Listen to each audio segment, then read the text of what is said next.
Yo, what's up everyone? Today we're going to be doing the 2021 USNCO local exam Kinetics section. This is questions 25 through 30. So let's start with 25. In the reaction below, the rate of disappearance of fluorine gas is 1.0 molarity per second, whereas the rate of disappearance of ClF3, that should say appearance of ClF3. If you look at the stoichiometric coefficients in front of the fluorine and the ClF3, the fluorine has a 3 and the ClF3 has a 2. That means for every 3 molecules of fluorine gas that gets used up, 2 molecules of ClF3 are produced. So if fluorine gas is disappearing at 1.0 molarity per second, if we multiply this value by 2/3 times 1 molarity per second, that's going to give us our rate of appearance of ClF3, and that comes out to 0.67 molarity per second. And that is answer choice B. Alright, let's go to 26. When the rate of the reversible reaction A plus B to C is studied under a certain set of conditions, it is found that the rate of the forward reaction is Kf times the concentration of A. What can be concluded about the rate law for the reverse reaction under these conditions? Alright, the fact that we have an equilibrium means that the rate of your forward reaction is going to equal the rate of your reverse reaction. And we know the rate of our forward reaction, that's Kf times the concentration of A. And the rate of our reverse reaction, we don't know the rate law. We're trying to find the rate law, but we know it has to have some constant, and that constant is going to be Kr. And everything else, we're trying to find that out. Let's just leave it as X. Alright, so how are we going to figure this out? The fact that this is an equilibrium reaction, we have A plus B is in equilibrium with C, we can use though the fact that it's an equilibrium, because our equilibrium constant K, big K, is going to be the rate of your forward reaction, the rate constant of your forward reaction over the rate constant of your reverse reaction. And we can find out what K is. Our equilibrium constant is going to be the products over the reactants, so the concentrations of them multiplied together, and so that's Kf over Kr.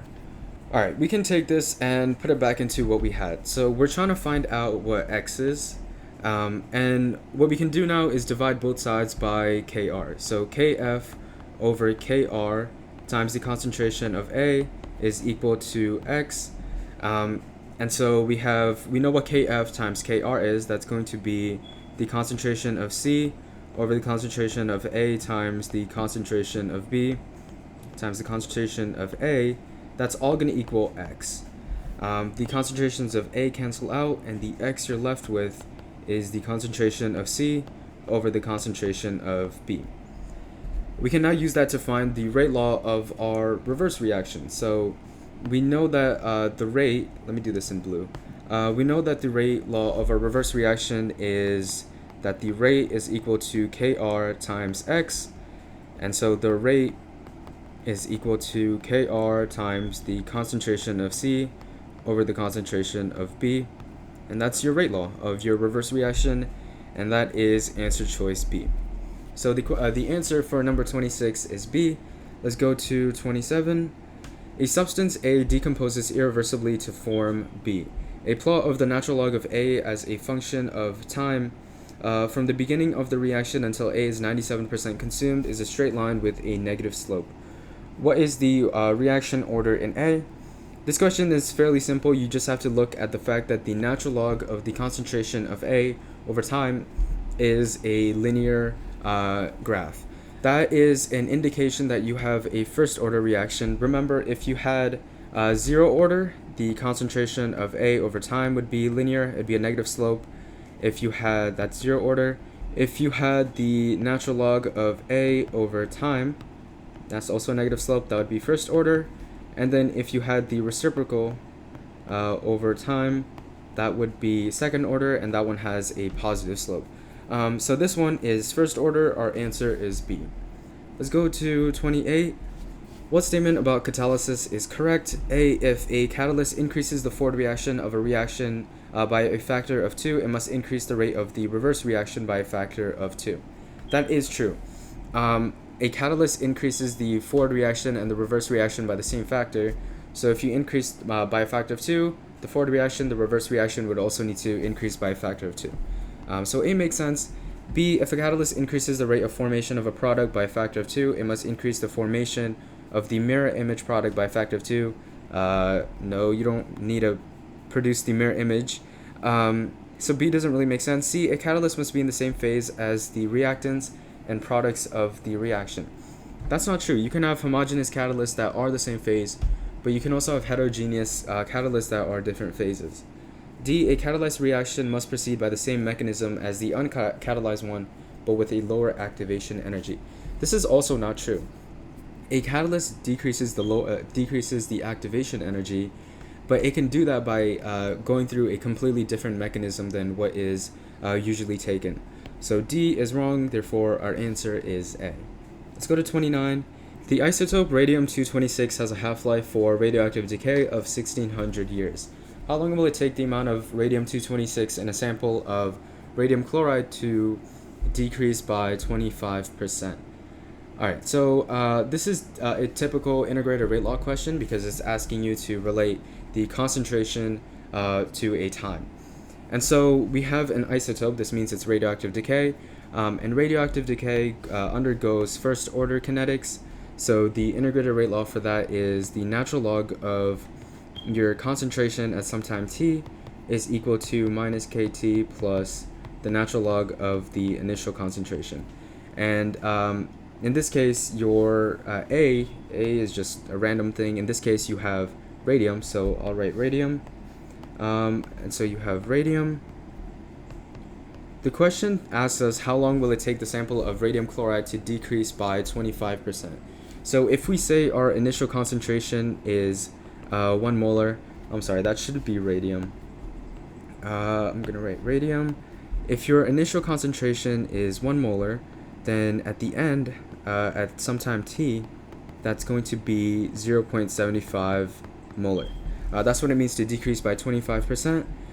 And so let's plug that into what we have. So the natural log of 0.75 molar is equal to minus kT plus the natural log of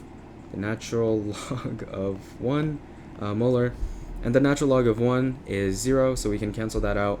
We're trying to solve for t, so t is equal to negative natural log of 0.75 molar over k.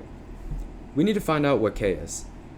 The way you do that is by using the fact that you're given your half-life. For a first order reaction, your half-life is equal to the natural log of 2 over k, and that's about 0.693 over k. And so your half-life is 1600 years is equal to 0.693 over k. And so k comes out to about 4.33 times 10 to the negative 4th. And I'm just going to ignore the units for now. And so let's plug that into what we have. So t is equal to negative natural log of 0.75 molar over 4.33 times 10 to the negative 4. And there's units, I'm just going to ignore them. And that comes out to about 660 years. And so it would take radium-226 to 666 years to decrease by 25%, the radium in the radium chloride. Alright, so the answer for 29 is A. Let's go to the last one, which is 30. The oxidation of sulfite ion by triiodine ion is proposed to take place by the following mechanism. What rate law is predicted by this mechanism? So let's write our final equation of our chemical equation. So let's cancel out the intermediates. That's also an intermediate. And everything else looks good. So I3 minus plus SO3 minus plus H2O yields 3 iodine ions in HSO4 minus and an H plus. Alright, that's our final equation, and that'll help us determine what are intermediates and what are not intermediates. Alright, so for this mechanism, our slow step is going to be our second step. Let me just erase all these marks. And so the rate of your overall reaction is going to depend on your slowest step. So the rate law of your slow step is going to equal the rate law of your overall reaction. The rate law of our second step is that the rate is equal to SO3 minus concentration. There should be a K. I'm just going to write K1 times the concentration of your iodine ions. The problem with this is the fact that your iodine here is an intermediate, and you're not allowed to have intermediates in your overall rate law. So how do we get rid of this intermediate? Well, we look at the fast equilibrium step. The fast equilibrium step is helpful because we know that the rate of your forward reaction is equal to the rate of your reverse reaction. So the rate law for your forward reaction is K2 times the concentration of I3 minus, and that's equal to your reverse reaction. Let's say that's K3 times I2 times I. Alright. Now we need to isolate for I2. So the concentration of I2 is K2 over K3 times the concentration of I3 minus over the concentration of I minus. And now we can plug that back into the rate that we had. So what we had was that the rate is equal to K1 times your SO3 minus concentration times your I2 concentration. Let's plug in our I2 here. So the rate is equal to K1 K2 over K3 times SO3 minus times I3 minus over I minus. Alright. What we can do now is we can take all of these constants that we have and just say that's K.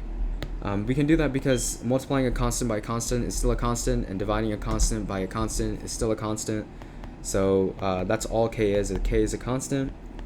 And let's rewrite the other bits. 3 minus all over I minus. Alright, so which answer choice is that? That is answer choice C. So that's the rate law predicted by this mechanism. And that was the 2021 USNCO local exam kinetics section. I hope this was helpful. I hope you're able to learn something, and I hope to see you later. Thank you.